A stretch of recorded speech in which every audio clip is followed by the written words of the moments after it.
नमस्ते दर्शक हो, आइए देखते हैं भारत का सौंदर्य और वैभव। मेरा नाम केदार है और आप देख रहे हैं ऐसा चैनल जिसकी विशेषता है प्राचीन मंदिर दिखाना। 200 वर्ष तथा उससे अधिक प्राचीन मंदिर ही हम दिखाते हैं, वो हमारी विशेषता है। आज हम आए हैं कोल्हापुर जिले में खिद्रापुर नाम के गांव में। कोपेश्वर नाम का एक अत्यंत सुंदर प्राचीन मंदिर है, जिसपे इतना सुंदर शिल्प काम है कि आप देखते ही रह जाएंगे। ऐसा सुंदर नक्शी काम इस मंदिर में है। तो ये मंदिर देखने के लिए अभी हम जा रहे हैं। इस दिशा में पार्किंग है, जहां पर हमने हमारी ऐरावती पार्क की है। पार्किंग के बाजू में कुछ स्टॉल्स है और उन स्टॉल्स के बाजू में इस दिशा में एक नदी बहती है। इस गांव की जो नदी है, इस दिशा से भी आती है, ये नदी उस दिशा से भी आती है। यानी कि गोलाकार चंद्रमा जैसा आकार इस नदी का हमें देखने के लिए मिलता है। और उसके मध्य में अभी हम खड़े हैं। ये कृष्णा नदी है, जो मैं आपको मैप पर दिखा रहा हूँ। ऐसे नदी गांव को परिक्रमा करके आगे जाती है। अभी हम मंदिर का प्रवेश द्वार देख रहे हैं। ये प्रवेश द्वार मंदिर की तटबंदी में बनाया हुआ है। यहाँ पर भी कुछ स्टॉल्स हमें मिलते हैं। अभी हम मंदिर के प्रवेश द्वार पर खड़े हैं। मेरे पीछे आप ऊपर देख सकते हैं, ललाट बिंब है प्रवेश द्वार का, जिसमें गणेश जी की प्रतिष्ठापना की गई है। ये सुंदर नक्शी काम मंदिर में जाने से पहले ही प्रवेश द्वार पर ही हमें नक्शी काम देखने का आरंभ हो जाता है। मंदिर में हम जैसे ही अंदर जाएंगे तो आप शिल्प बम्बाड़ होने वाले हैं। मैं शिल्प बम्बाड़ शब्द का प्रयोग कर रहा हूँ क्योंकि ऐसा ही सुंदर ये मंदिर है, जो आप देख के थक्क हो जाएंगे। इस प्रवेश मंडप में भी कुछ स्तंभ हमें दिखाई देते हैं, जिनपे सुंदर नक्शी काम किया हुआ है। किंतु यहाँ पर थोड़ा सा अंधेरा है, इसलिए और आगे जाके हमें बहुत कुछ देखना है। कि यहाँ की केवल आपको झलक दिखाता हूँ, कुछ हाइलाइट्स यहाँ के दिखाता हूँ, और फिर मंदिर की दिशा में हम जाएंगे। तो तैयार रहिए विश्व का एक सुंदर शिल्प सौंदर्य देखने के लिए, जो अभी हमें अंदर जाकर देखना है। ये मंदिर अत्यंत विशाल है और इसमें देखने जैसा बहुत कुछ है। इसलिए मंदिर जो है 3 चरणों में देखने वाले हैं, जिसका पहला चरण अभी हम देख रहे हैं। ये मंदिर का स्वर्ग मंडप है, जो अत्यंत दर्शनीय है। या ये स्वर्ग मंडप देखने के लिए हमें कम से कम आधा घंटा लगता है। तो मैं आपको केवल उसकी झलक दिखाने वाला हूँ। ऐसा स्वर्ग मंडप आपको अन्य कहीं भी मंदिर में देखने के लिए नहीं मिलेगा। इतना सुंदर स्वर्ग मंडप इस मंदिर में है। मंदिर के बाहर बने इस स्वर्ग मंडप को 48 स्तंभ है, और हर एक स्तंभ के ऊपर अत्यंत सुंदर और विभिन्न प्रकार का नक्शीकाम नक्काशी की गई है, जो हम देखते ही रह जाते हैं। जैसे मैंने बोला, ये स्वर्ग मंडप देखने के लिए हमें आधा घंटा लगता है। हम आधा घंटा नहीं यहाँ पर स्पेंड करेंगे, कि मैं आपको यहाँ की केवल झलक दिखाने वाला हूँ। स्वर्ग मंडप के स्तंभों के नीचे की बाजू में अत्यंत सुंदर नक्शीकाम किया हुआ हमें दिखाई देता है, और हर एक स्तंभ के ऊपर भिन्न भिन्न प्रकार के नक्शीकाम यहाँ पर स्तंभ के नीचे बनाए गए हैं। कुछ स्तंभों पर हमें दक्षिणात्य पद्धति के, यानी कि दक्षिण के जो मंदिर होते हैं उसके गोपुर हमें यहाँ पर बनाए हुए कुछ स्तंभों में दिखाई देते हैं। इन स्तंभों के ऊपर की दिशा में यदि हम देखेंगे तो अष्ट दिशाओं के अष्ट लोकपाल हमें दिखाई देते हैं। यम देवता भी हमें दिखाई देते हैं। इंद्र, वरुण, अग्नि, कार्तिकेय स्वामी, ऐसे भिन्न भिन्न प्रकार के भिन्न भिन्न देवताओं के मंदिर हमें ऊपर की दिशा में देखने के लिए मिलते हैं।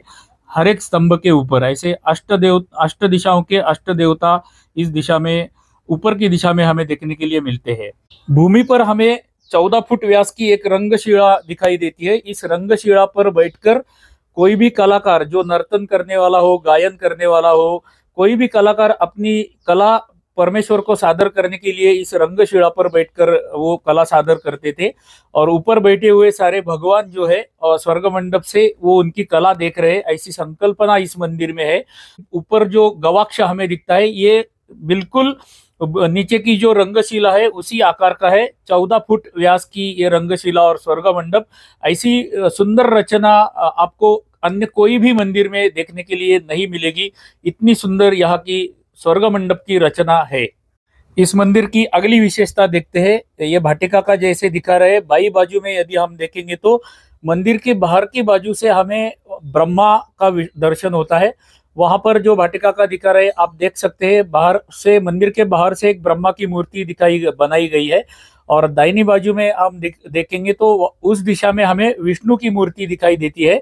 और दोनों हमारे कर जो है वो हम जोड़ देंगे तो हमें शिव का दर्शन होता है। यानी कि ब्रह्मा, विष्णु, महेश तीनों का दर्शन एक ही स्थान पर हमें यहाँ पर मिलता है।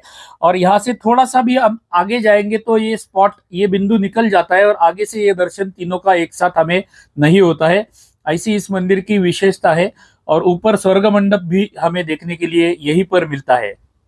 अभी फिर से हम मंदिर के स्तंभ देख लेते। गोपुर यहाँ के हमें देखने बाकी थे।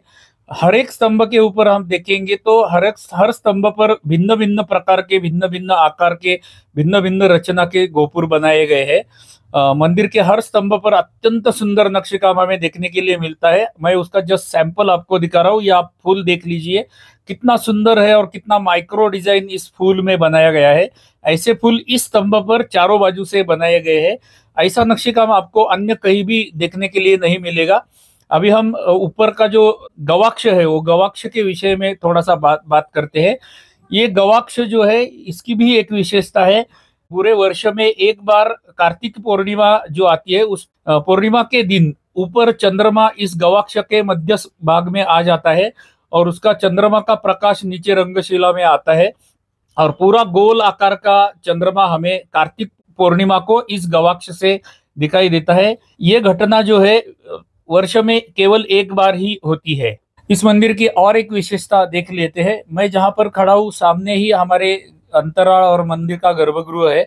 मई महीने के कुछ तिथियां ऐसी होती है, कुछ दिन ऐसे होते हैं जिस दिन मेरे पीछे पूर्व दिशा है, वहां से सूर्य जब प्रातः काल में उगता है तो सूर्य किरण जो होते हैं वो डायरेक्टली शिवपिंडी पर जाते हैं और गर्भगृह तक सूर्य के किरण जाते हैं। वो एक विशेषता मई महीने की, और ऊपर का ये गवाक्ष की कार्तिक पूर्णिमा की एक विशेषता। ऐसी दो विशेषताएं हमें इस मंदिर में देखने के लिए मिलती है।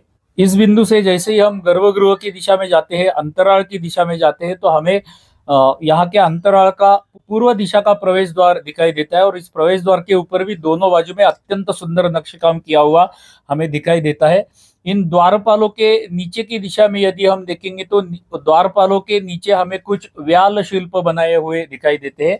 व्याल शिल्प यानी कि कुछ प्राणियों के शरीर होते हैं और कुछ अन्य प्राणी का मुखौटा होता है, या मानव के मुखौटे भी इनको होते हैं। ऐसे दोनों बाजू में हमें व्याल देखने के लिए मिलते हैं। उनके ऊपर के यदि द्वारपाल हम देखेंगे तो इनकी सुंदर नक्काशी आप यहाँ पर देख सकते हैं। तो यहाँ पर आप उनके अलंकार देख लीजिए, इतने बारीक गेहूं के दाने के आकार के बराबर या चावल के दाने के आकार के बराबर के अलंकार इन द्वारपालों के ऊपर बनाए गए हैं और अत्यंत सुंदर, मोहनीय, दर्शनीय, प्रशंसनीय ये द्वारपाल है। उनके अलंकार हम देखते जाएंगे तो हम देखते ही रह जाते हैं और हमें ऐसा नोटिस हुआ, हमें हमारे ऐसे ध्यान में आया कि जितने भी यहाँ पर द्वारपाल है सबके अलंकार भिन्न भिन्न प्रकार के हैं। ऊपर ही आप व्याल देखिए जरा, इसका मकर का मुखौटा, मकर का शरीर है इसको, किंतु ऊपर मोर का पिसारा दिखाया गया है। तो मकर और मोर इन दोनों का कॉम्बिनेशन हमें इस शिल्प में दिखाई देता है।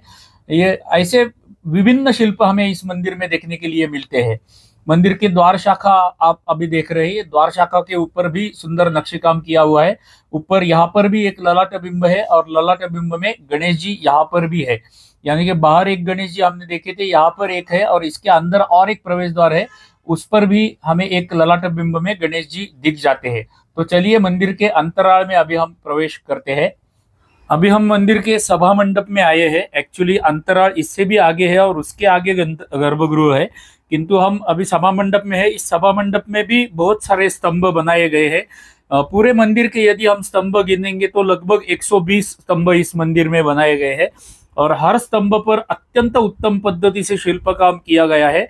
ये जो सभा मंडप के स्तंभ है, इनके ऊपर रामायण, महाभारत, पुराण कथाओं के और पंचतंत्र के कुछ कथाओं के शिल्पांकन किए गए हैं। वो अभी हम एक एक करके देखते हैं।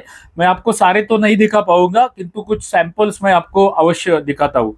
इस मंदिर का निर्माण लगभग 6ठी शताब्दी में हुआ था और मंदिर का पूर्ण निर्माण होने के लिए लगभग 500 वर्ष लगे थे।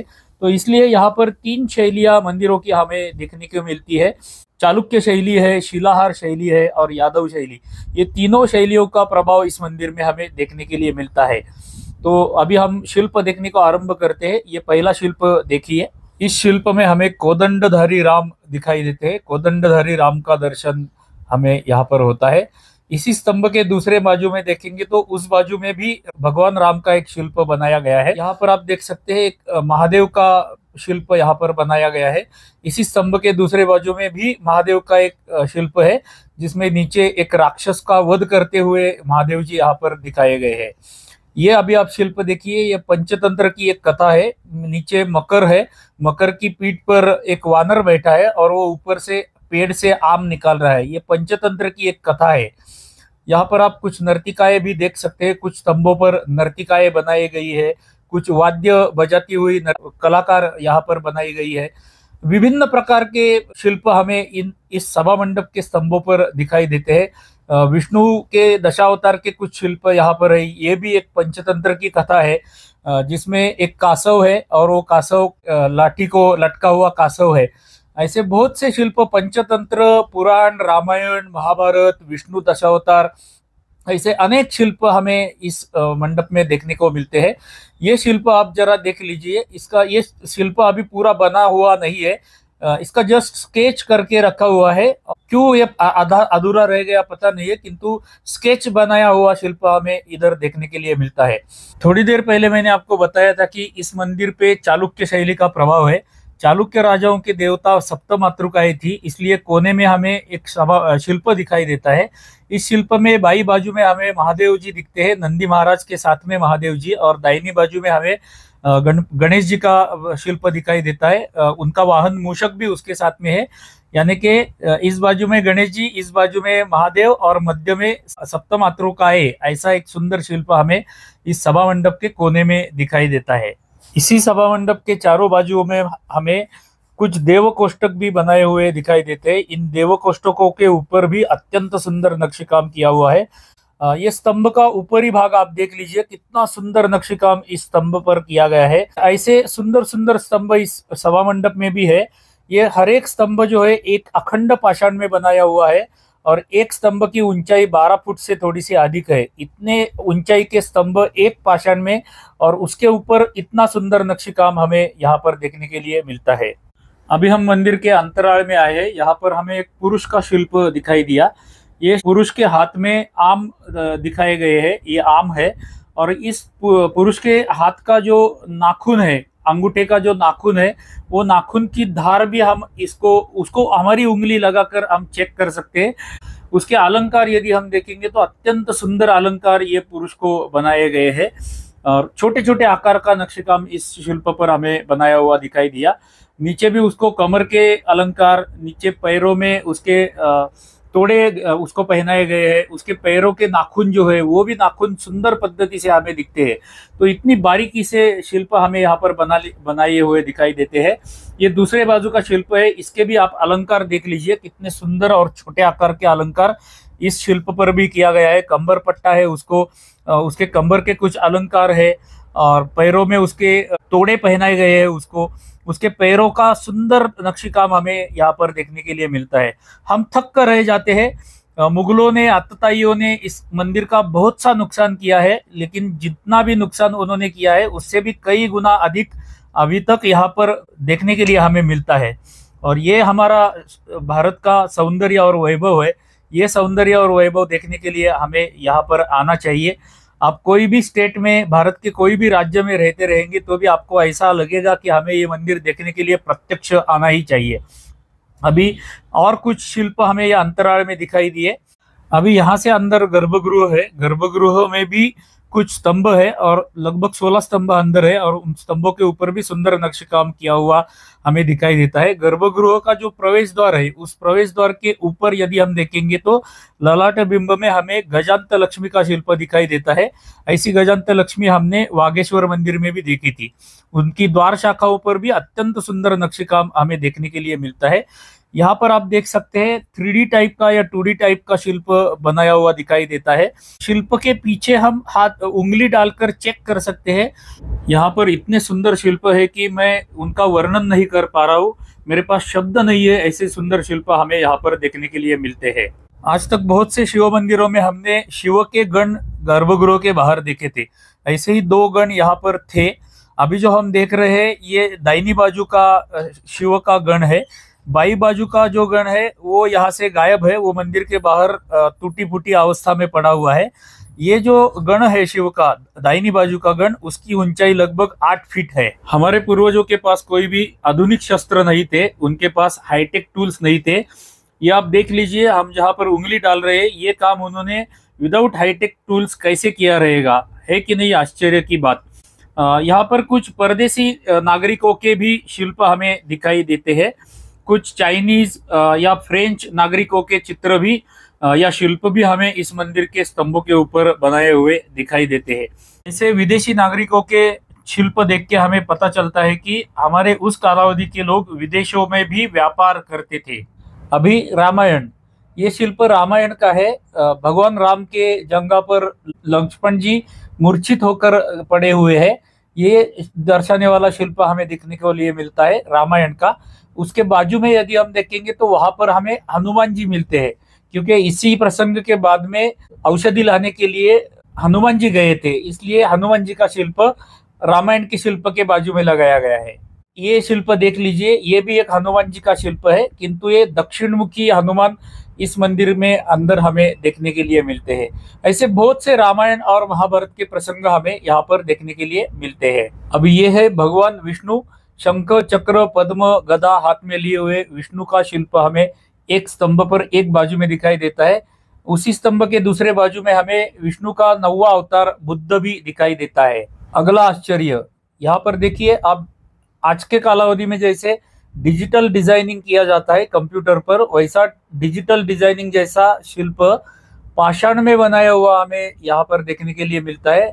इससे आप कल्पना कर सकते हैं कि हमारे पूर्वज कितने कुशल कारागिर थे। अभी यहाँ पर आप देख लीजिए, ये भी 3D टाइप का शिल्प है। उसके पीछे उंगली डाल के देख सकते हैं, सामने का पाषाण वैसे के वैसा है और पीछे का पाषाण तराश कर निकाला गया है। तो कैसे ये शिल्प पुराने कालावधि में बनाते रहेंगे, हमारे पूर्वज कितने आधुनिक थे, इसकी कल्पना हमें ऐसे शिल्प देखकर आ जाती है।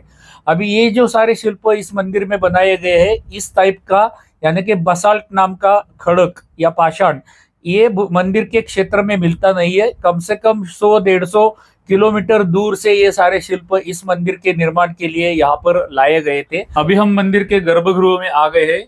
ये गर्भगृह का कुछ नक्शेकाम आपको दिख रहा है। बहुत से स्तंभ इस गर्भगृह में भी हमें देखने के लिए मिलते हैं। छत पे भी सुंदर नक्शेकाम है और नीचे गर्भगृह में मुख्य हम देखेंगे तो बाई बाजू में कोपेश्वर है, दाई बाजू में धोपेश्वर है, यानी कि भगवान महादेव और भगवान विष्णु दोनों देवता पे एक ही गर्भगृह में आजू बाजू में हमें देखने के लिए मिलता है। शंकर भगवान और विष्णु का दर्शन हमें यहाँ पर होता है। तो दर्शक हो, खिद्रापुर के कोपेश्वर मंदिर का केवल हमने अभी तक 1/3 भाग देखा है, किंतु 17 मिनट हो गए, 18 मिनट हो गए, तो हम पहले भाग की यहीं पर इतिश्री करते हैं। अगले 2 चलचित्रों में मंदिर का बाहर का भाग हमें देखना है, वो हम देखेंगे। आपसे प्रार्थना है कि कृपया मंदिर का बाहर का भाग जो हम अगले 2 भागों में दिखाने वाले हैं, दो चरणों में दिखाने वाले हैं, वो भी देखिएगा। इस खिद्रापुर के कोपेश्वर मंदिर के लिए हम एक स्पेशल प्लेलिस्ट बना रहे हैं, जिसका नाम होगा खिद्रापुर कोपेश्वर मंदिर। वो प्लेलिस्ट का अवश्य लाभ उठाइएगा, उसमें आपको इस मंदिर के सारे भाग देखने के लिए मिलेंगे। तो हमारी नित्य की प्रार्थना तो आपसे रहती है कि इस चलचित्र को लाइक कीजिएगा, एक छोटा सा कमेंट कीजिएगा, अपने मित्र कुटुंब परिवार सारे लोगों को इस वीडियो का चलचित्र शेयर कीजिएगा। हमारे चैनल को अभी तक आपने सब्सक्राइब नहीं किया रहेगा तो सब्सक्राइब भी कीजिए, ये आपसे प्रार्थना है। चलिए तो मिलते हैं अगले इस मंदिर के दूसरे चरण में, तब तक के लिए धन्यवाद।